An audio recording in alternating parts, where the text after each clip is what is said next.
Hi, my name is Marius. I'm a senior sales engineer here at Snowflake, and I'm going to walk you through a demo of how to use the data processed. Thank you, Marius.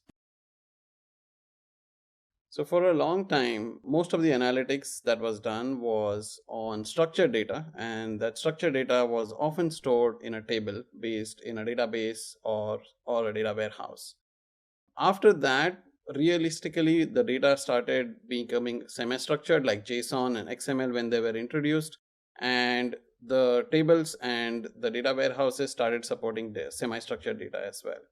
Over the last 10 years, or maybe over the last 5 years, the usage of unstructured data like images, audio, video, text, PDF documents has increased quite a lot.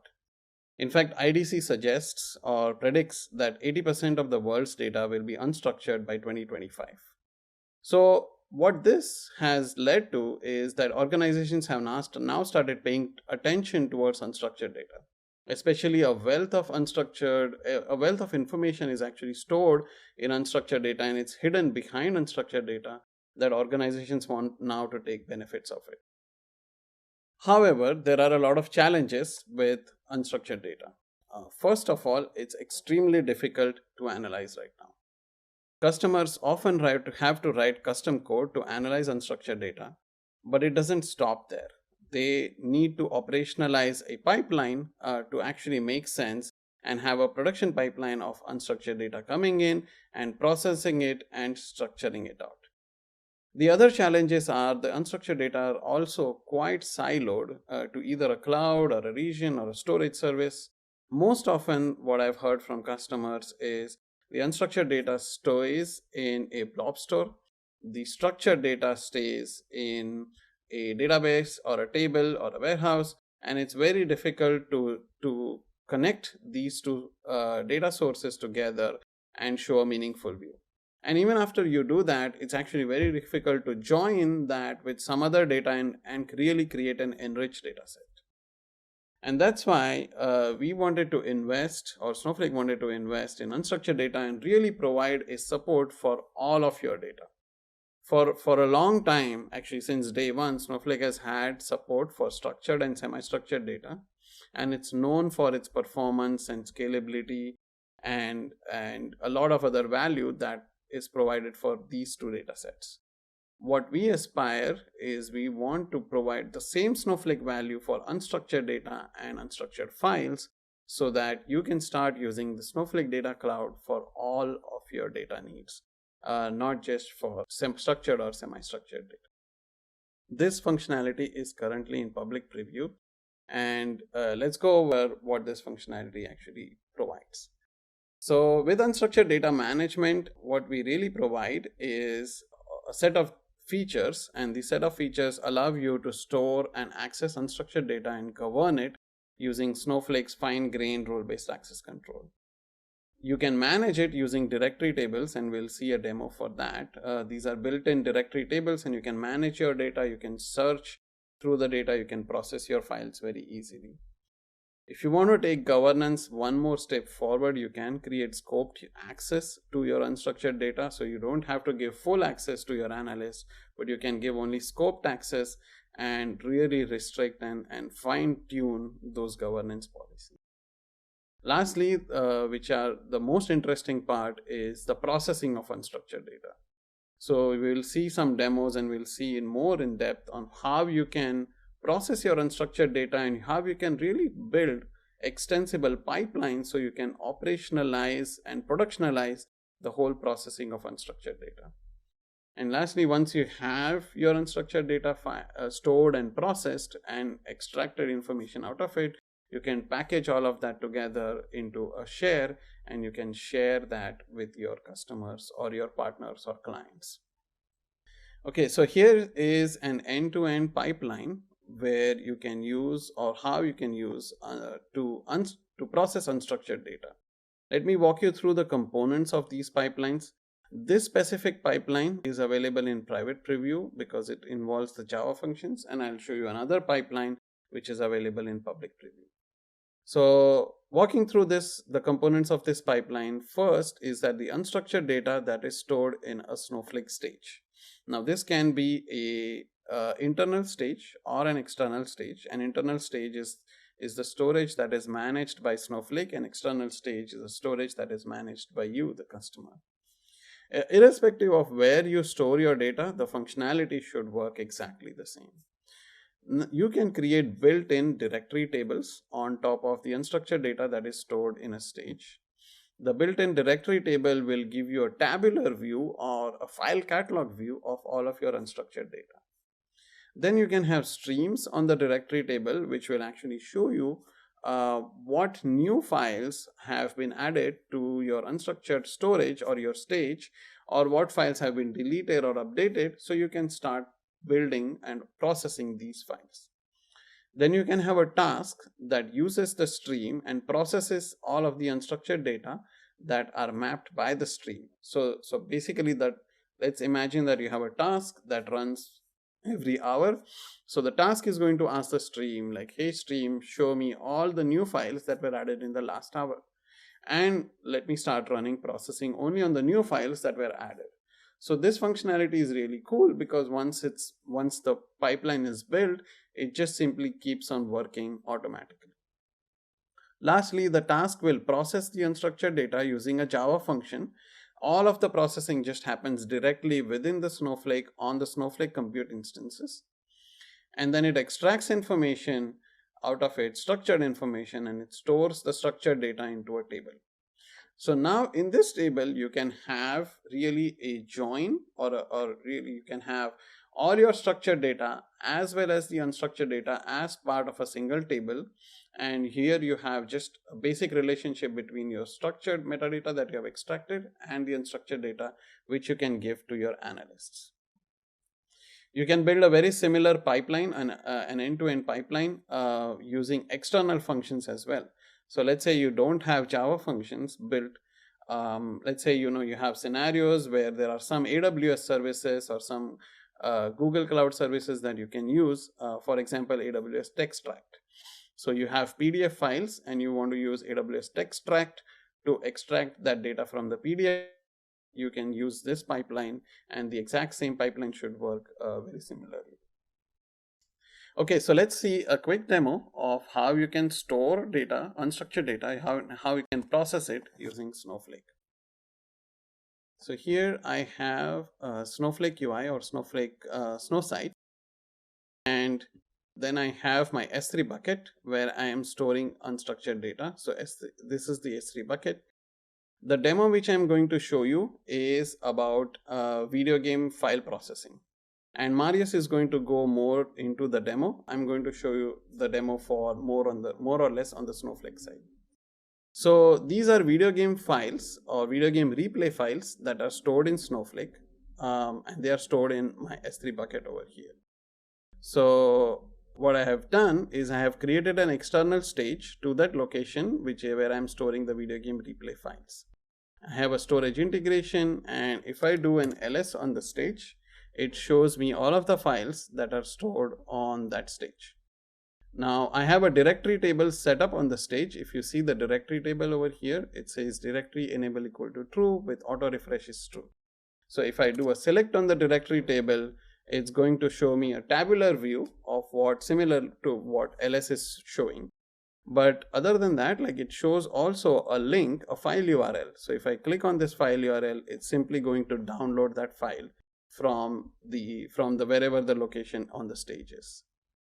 I can also have an internal stage, and I can have a directory enabled on an internal stage too. Then I can do grant or revoke privileges on the stages so that I can have fine-grained privileges onto those. I can do search using directory tables. So now, because this directory table gives you a tabular view, you can really write SQL statements. So you can say, show me all the files where last modified date is greater than, say, today. There is no file, but greater than, say, September 9th. And it gives me all of the files over there. So now let me add a new file to the S3 stage and see if the directory table auto refreshes. So I'll go and let's say pick up this file. This is a .dem file. Let's upload it to Snowflake. upload it to S3. So it's uploaded over here.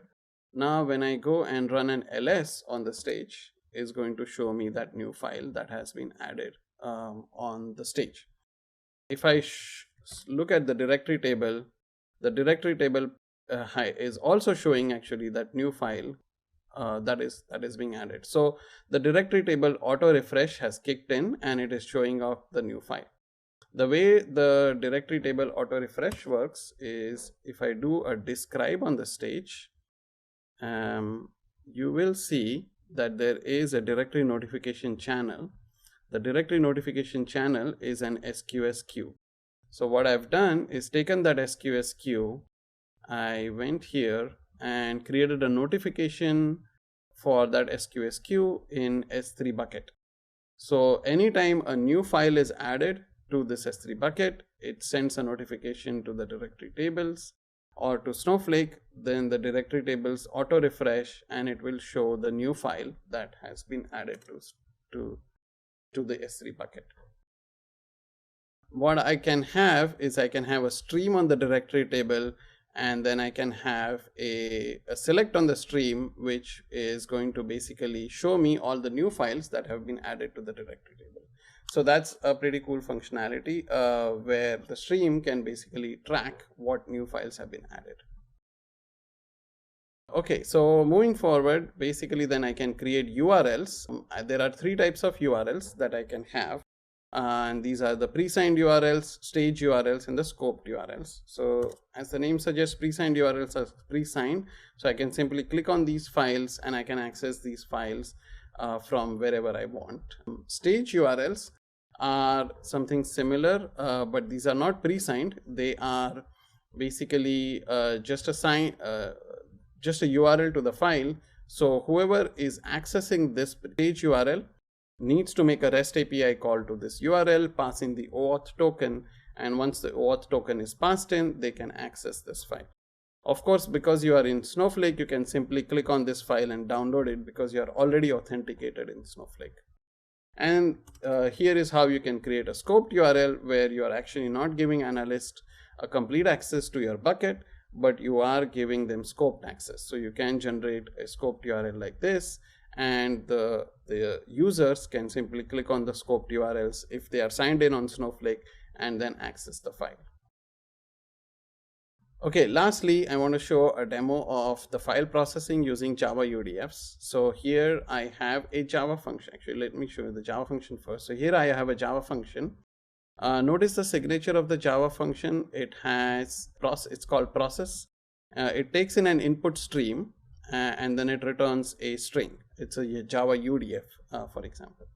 The input stream contains the bytes of all of the replay files that Snowflake is processing and reading and then passing it to the Java function. Now in this Java function, I am using an open source library for clarity, and I'm using a Dota2 parser.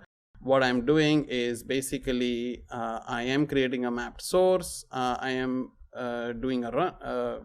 I'm using Clarity's libraries to create a runner and replay the events in the runner, store all of those events into this event logs and create a string out of it and send the event logs back to Snowflake or return back as a string.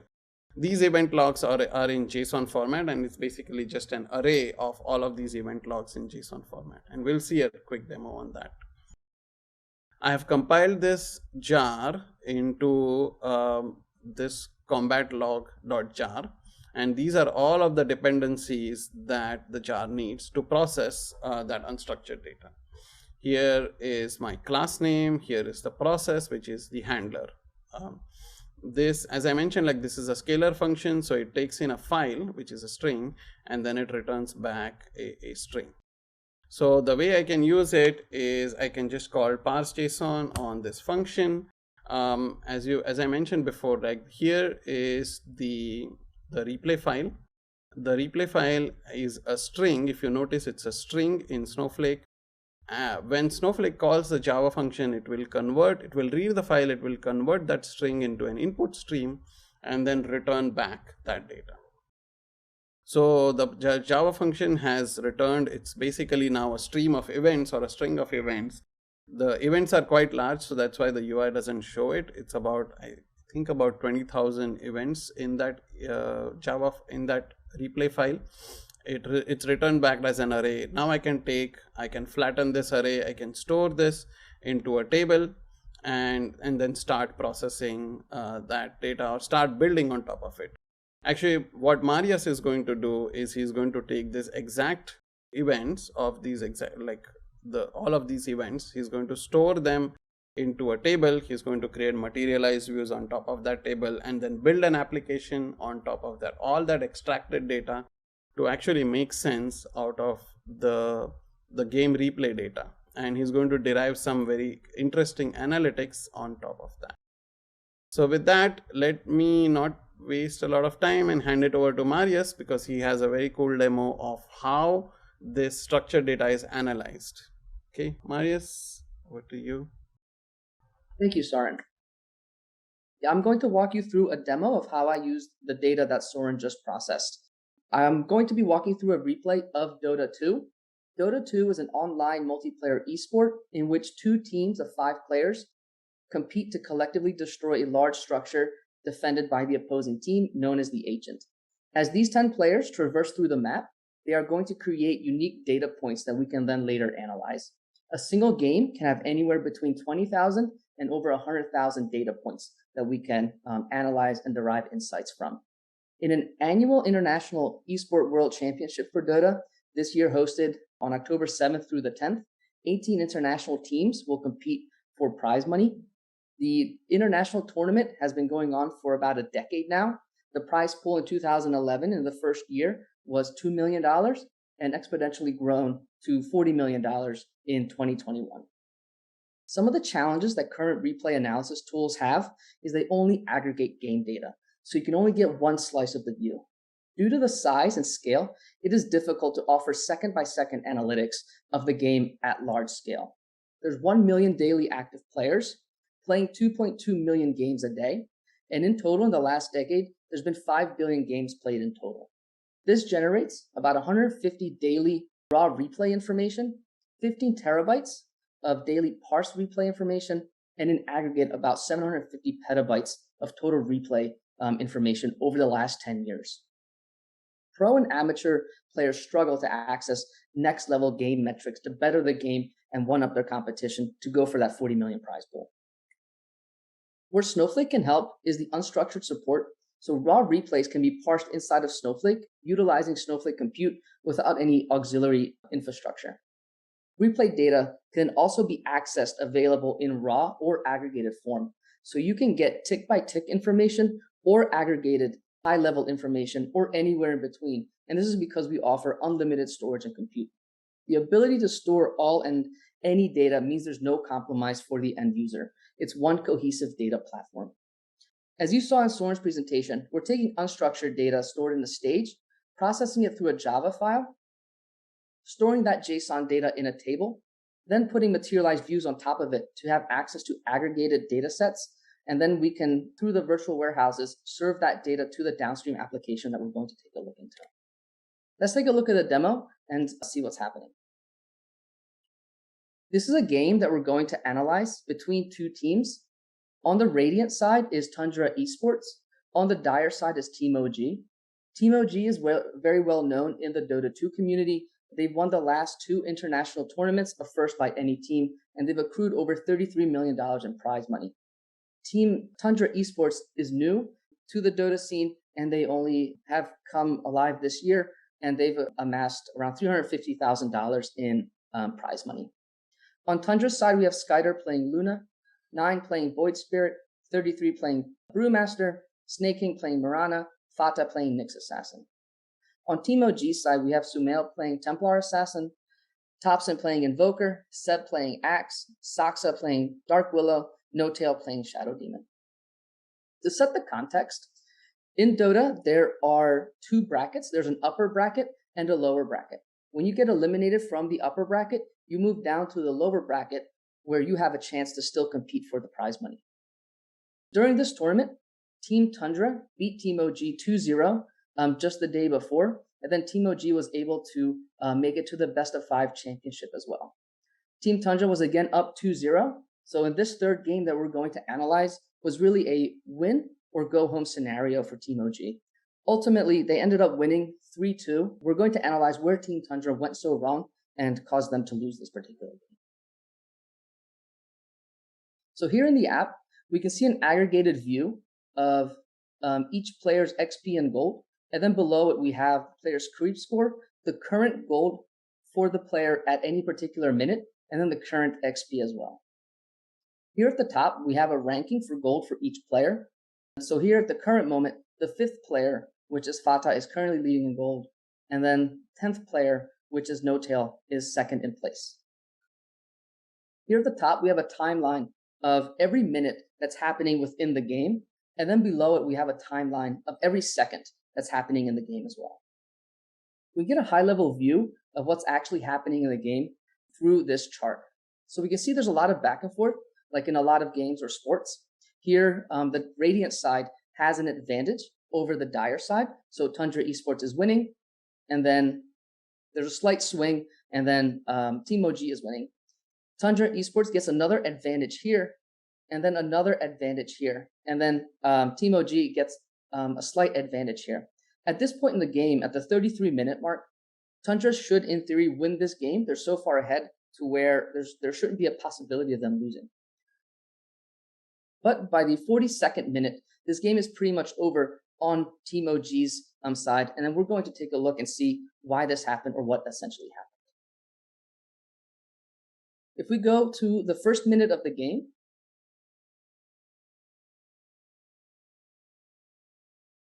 we can get a look and see what the current rankings, not much has changed, but then we can see and take a look at what actually happens in a particular death when a particular player dies.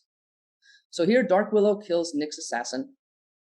Nyx Assassin loses 26 gold, but it's 128 gold for the killing team, and also 35 gold for Axe, 35 gold for Dark Willow, and so on and so forth. So you can see getting a particular gold or killing a particular structure means that your team is going to be that much further ahead. If we move to the 33-minute mark, we can see that Team Tundra is fairly ahead. They get 3 kills within this particular minute. They get a kill at the 46th second, at the 48th, and then at the end of the minute as well. If we take a look again at one of these kills, since the game has progressed, each particular kill offers more reward for the killing team. So Shadow Demon loses 218 gold, Void Spirit gets 144 gold, Luna gets 256 gold, so on and so forth.